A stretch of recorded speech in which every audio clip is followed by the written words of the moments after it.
You guys will find that you have passions, and having a passion is a gift. I think we all have passions, and you don't get to choose them. They pick you, but you have to be alert to them. You have to be looking for them. And when you find your passion, it's a fantastic gift for you because it gives you direction, it gives you purpose. You can have a job, or you can have a career, or you can have a calling. And the best thing is to have a calling. And if you find your passion, you'll have that, and all your work won't feel like work to you. Many kids and many grown-ups do figure out over time what their passions are.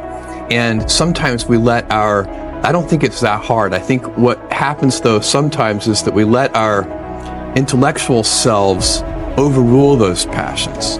And so that's what needs to be guarded against. One of my jobs as the leader of Amazon is to encourage people to be bold. And people love to focus on things that aren't yet working. And that's good. It's human nature. That kind of divine discontent can be very helpful.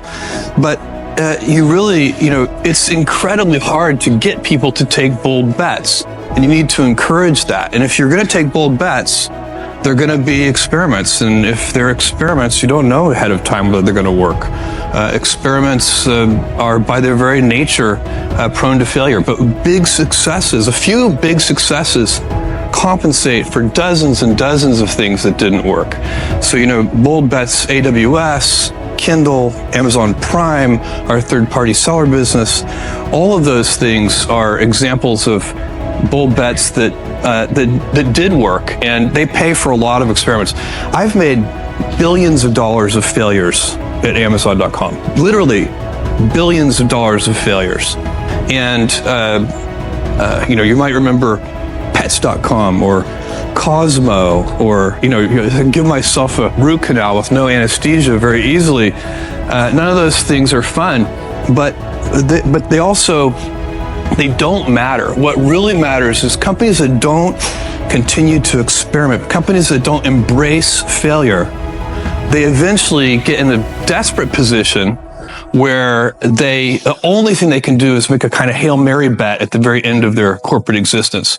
Whereas companies that are, making bets all along, even, big bets, but not bet the company bets. I don't believe in bet the company bets. That's when you're desperate. That's the last thing you can do. You can be out of work and have terrible work-life balance. Even though you've got all the time in the world, right. You could just feel like, oh my God, I'm miserable, and you would be draining energy. And so you have to find that harmony. It's a much better word. And I think for most people, it's about meaning. People want to know that they're doing something interesting and useful. And for us, because of the challenges that we have chosen for ourselves, we get to work in the future, and it's super fun to work in the future for the right kind of person. You need to be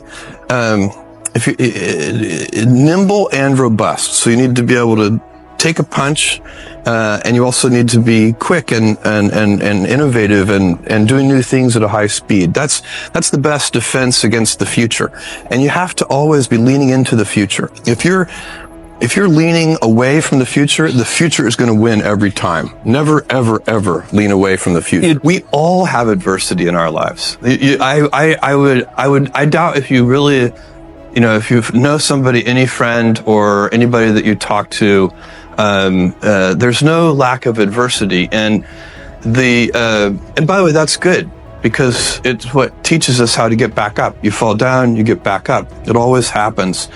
And, you get certain gifts in life, and you want to take advantage of those. But I guess my advice on adversity and success would be to be proud not of your gifts, but of your hard work and your choices.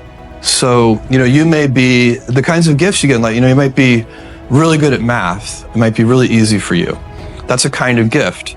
But practicing that math and taking it to the next step, that could be very challenging and hard, and take a lot of sweat. That's a choice. You can't really be proud of your gifts because they were given to you. You can be grateful for them and thankful for them, But your choices, you choose to work hard. You choose to do hard things. Those are choices that you can be proud of. Being an inventor requires, because the world is so complicated, you have to be a domain expert. I mean, in a way, even if you're not at the beginning, you have to learn enough so that you become a domain expert. But the danger is once you become a domain expert, you can be trapped by that knowledge. And so inventors have this paradoxical ability to have that, 10,000 hours of practice and be a real domain expert and have that beginner's mind. Have that look at it freshly, even though they know so much about the domain. And that's the key to inventing. You have to have both. And I think that is intentional. I think all of us have that inside of us and we can all do it, but you have to be intentional about it. You have to say, yeah, I am going to become an expert and I'm going to keep my beginner's mind. You can't skip steps. You have to put one foot in front of the other. Things take time. There are no shortcuts. And, but you want to do those steps with, passion and ferocity. It's easy to have ideas. It's very hard to turn an idea into a successful product. There are a lot of steps in between and it takes persistence, relentlessness. So I always tell people who are, who think they want to be entrepreneurs, you need a combination of stubborn relentlessness and flexibility. And you have to know when to be which. And basically you need to be stubborn on your vision because otherwise it'll be too easy to give up. But you need to be very flexible on the details because as you go along pursuing your vision, you'll find that some of your preconceptions were wrong. And you're going to need to be able to change those things. So I think taking an idea successfully all the way to the market and turning it into a real product that people care about and that really improves people's lives is a lot of hard work. Don't try to chase what is kind of the hot passion of the day.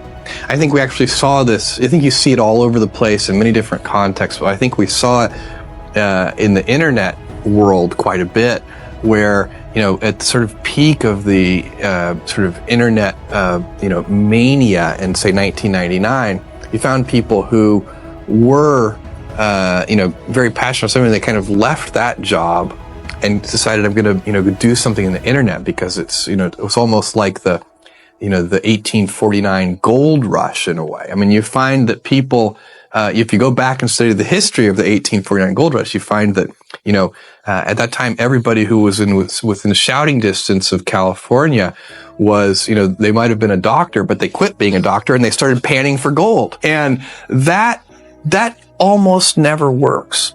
And even if it does work, according to some metric, financial success or whatever it might be, I suspect it leaves you ultimately unsatisfied. So you really need to be very clear with yourself.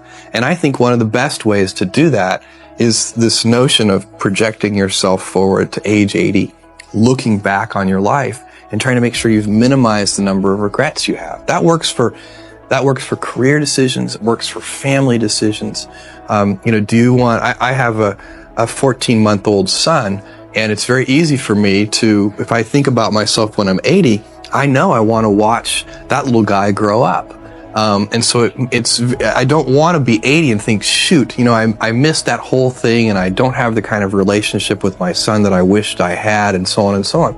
So if you think about that, so I guess another thing that I would recommend to people is that they always take a long-term point of view. And I think this is something about which there's a lot of controversy. There's a lot of people, and I'm just not one of them, believe that you should live for the now. I think what you do is you think about the great expanse of time ahead of you and try to make sure that you're planning for that in a way that's going to leave you ultimately satisfied. So this is the way it works for me. And I mean, everybody needs to find that for themselves. So I think there are a lot of paths to satisfaction, and you need to find one that works for you.